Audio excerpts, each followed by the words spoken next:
GMA Network, mainit ang ginawang pagsalubong at pagtanggap sa mga It's Showtime hosts.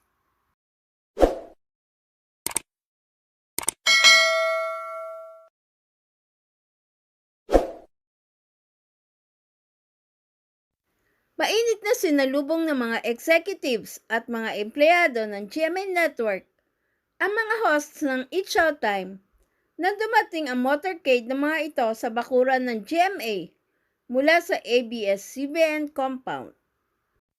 Nakita naman ang lubos na kaligayahan ng mga It's Showtime hosts habang papunta sila sa GMA Network building. Suot ang mga pulang kasuotan. Ito ang hudyat ng pagpirma nila ng kontrata upang mapanood ang It's Showtime sa GMA7 at GTV simula sa April 6, 2024. Magkasama naglabas ng official statement ang GMA Network at ABS-CBN Corporation hinggil sa bagay na ito.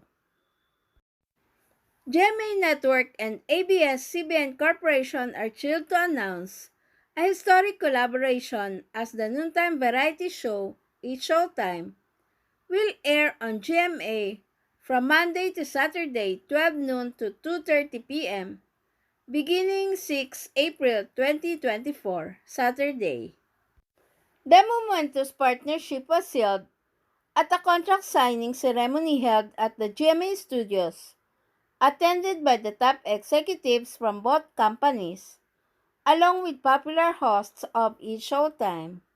Representing GMA Network were Chairman Attorney Felipe L. Gozon, President and CEO, Gilberto R. David Jr., Executive Vice President, and Chief Financial Officer Felipe S. Yalong, and Senior Vice President for Programming, Talent Management Worldwide and Support Group, and GMA Films President and CEO, Attorney Annette Gozon Valdez.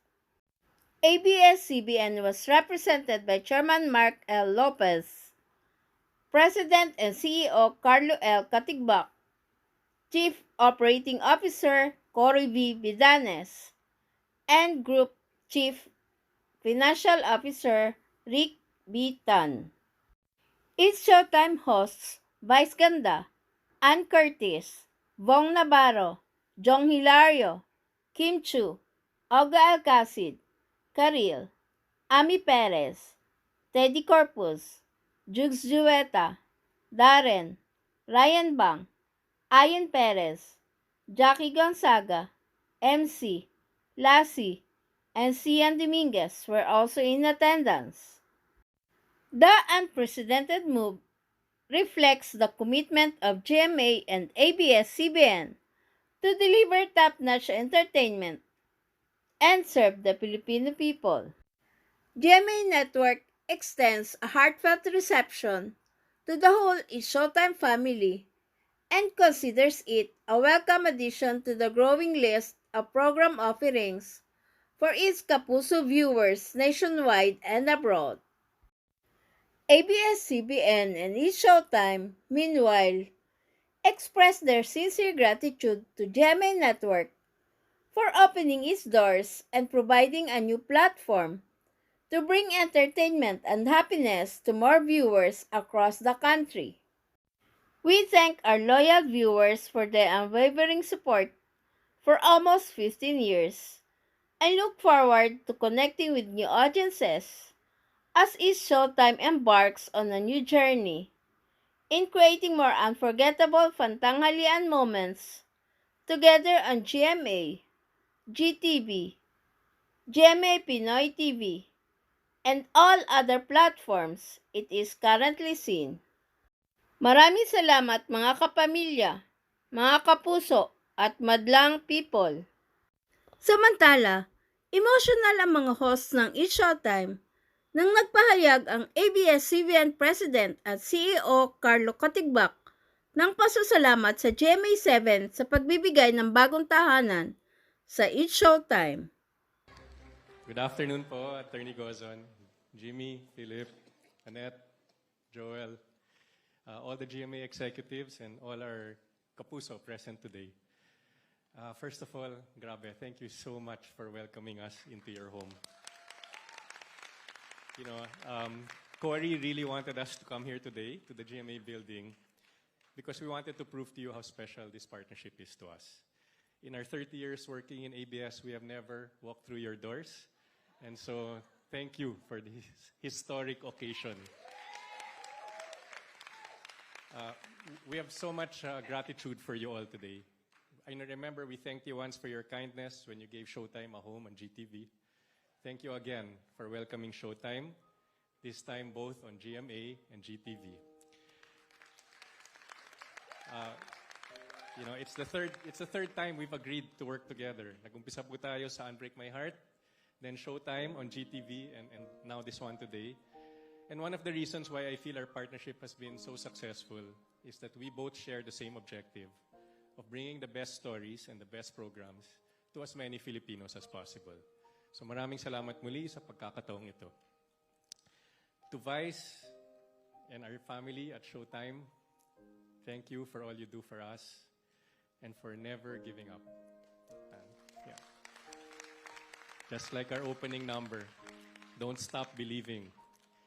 We've been given a very special opportunity to work with GMA. Let's go the extra mile, guys, to prove to our partners that we deserve this chance and that we are worthy of the trust that they put in us. Patuloy nating bigyan ng halaga ang makapagbigay ng serbisyo sa madlang people. And finally, para sa madlang people, salamat sa tuloy-tuloy na suporta ninyo sa It's Showtime.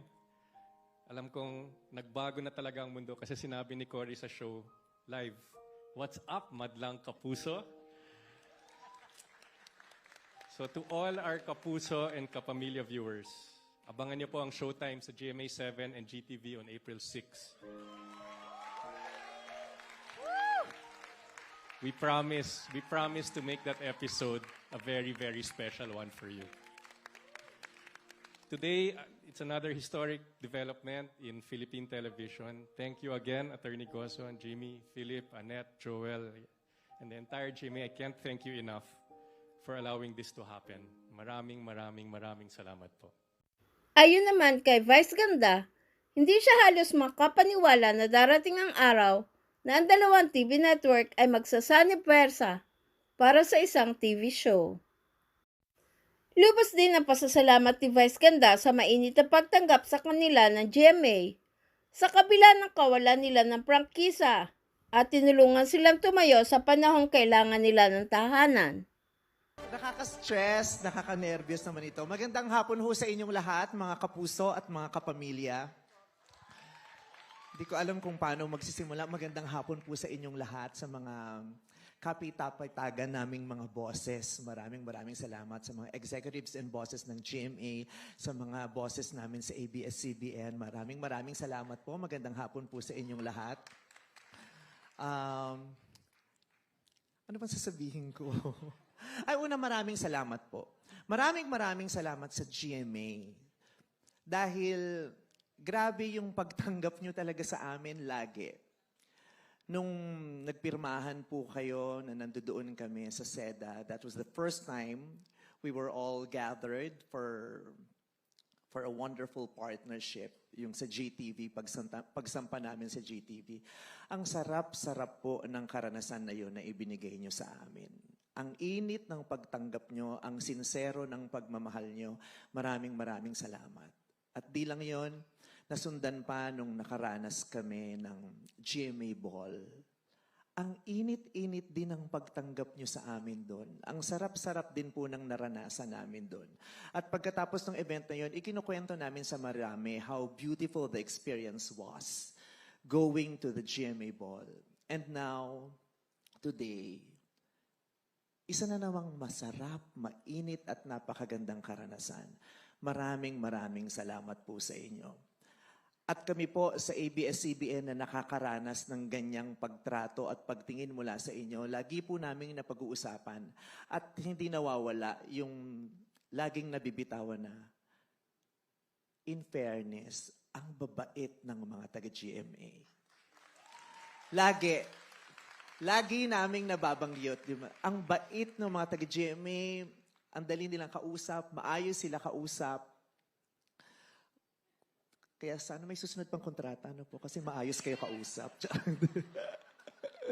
Kaya sa ngayon po, nandito kaming lahat, ang mga hosts ng It's Showtime ay naririto po at humaharap sa inyo, sa mga boses, dahil gusto ho namin kumatok sa mga puso nyo dahil nalalapit na po ang summer.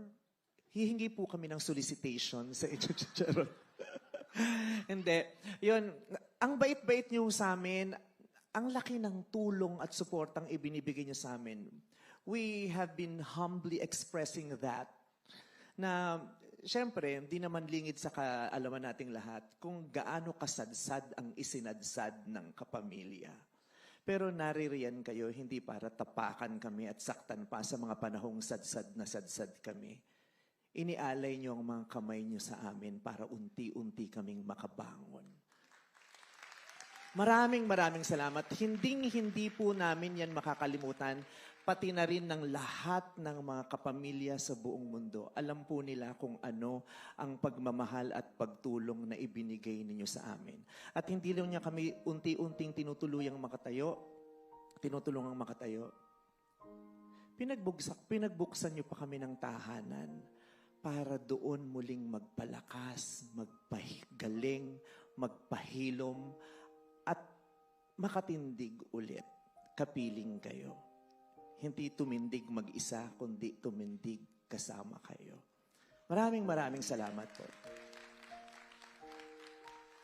This is just so historic. So iconic. This is mothering. Diba? Iba eh. Kasi, who would have thought? Diba? Who would have thought? Hindi lang naman siguro ako nakaisip no na who would have thought na mangyayari ito? Magsasanib puwersa talaga, na magsasama talaga ang ABS at GMA. Kasi nung nasa GTV tayo, parang ano lang yun eh. Parang 1/4, yung ganon, parang, di ba, yung mga iba, pero yung GMA na, yung Showtime nasa GMA na, di ba, parang ganon. Parang nung pinapasok tayo sa GTV, parang, nabuksan yung bakuran. Pero nung GMA na, binuksan na talaga yung pinto. Alikas, dito tayo sa sala. Diba? Isinama tayo hanggang sa sala. Ang sarap-sarap lang. Wala siguro nakaisip nun kasi yung GMA at saka ABS, para siyang, alam niyo yung manggamit na 220 at 110 na hindi mo pwedeng pagsamahin kasi sasabog siya. Sabi nila, ang pag-ibig daw nagsisimula sa spark. Pero yung pag-ibig nyo ngayon at pagmamahal nyo sa isa't isa, hindi siya spark, sumasabog siya. At ang daming nakakaranas at nakakadama ng pagsabog nito. Diba, hindi mo maiisip yun, magsasama yung 110 at 220 kasi sasabog siya. Pero posibleng mangyari sa pamamagitan ng isang transformer. Diba? Dahil sa isang transformer, nagkakasundo yung 110 at 220. So, paano nag-connect yung 110 at 220 na GMA at ABS-CBN? Ano ang naging transformer? Hamon. Hamon ang naging transformer kung bakit kayong dalawa ay pinili niyong magsama. This is a transformative event. This is a transformative moment. Hindi ito agad nangyari, pero ngayong nangyayari na ito. This moment has a very strong, a massive transformative purpose. Massive transformative purpose. Kasi sa panahon ito, hindi naman kaila sa ating lahat, ang bigat, ang hirap ng buhay ng mga tahanan ng mga Pilipino. Ang bigat ng buhay ng mga Pilipino. At dahil mas mabigat ang pinagdadaanan ng mga Pilipino, may mas malaking pangangailangan ang bawat pamilya. Bukod sa pangangailangan ng pananalapi, ang daming pangangailangan ng mga pamilya. Pangangailangan sa karagdagang saya, pangangailangan sa tawa, pangangailangan sa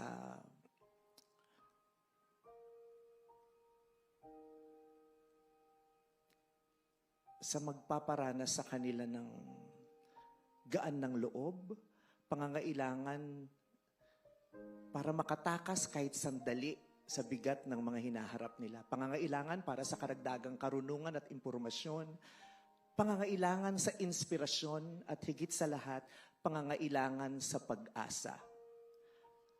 At dahil sa pagsasama niyong dalawa, mas magiging madali iyon na makapagbigay tayo ng karagdagang tawa sa kanila, karagdagang saya, karagdagang impormasyon, karagdagang inspirasyon at pag-asa. Kaya maraming salamat po sa pagpili sa amin. Napakarami niyong pwedeng ibang piliin. Pero sa dulo, pinili niyo kami. Maraming salamat. At ngayon po na pinili niyo kami, halika na.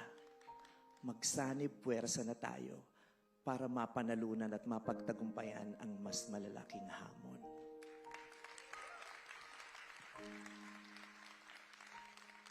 Congratulations to all of us. Thank you very much. Sa ABS-CBN bosses namin, maraming salamat because you have always been fighting for showtime. I know what you do. Nakikita ko kung anong ginagawa niyo. At salamat po sa mga tag-GMA. We are humbled and grateful. Thank you very much. Please subscribe and hit the notification bell para ma-update kayo sa sunod na showbiz news.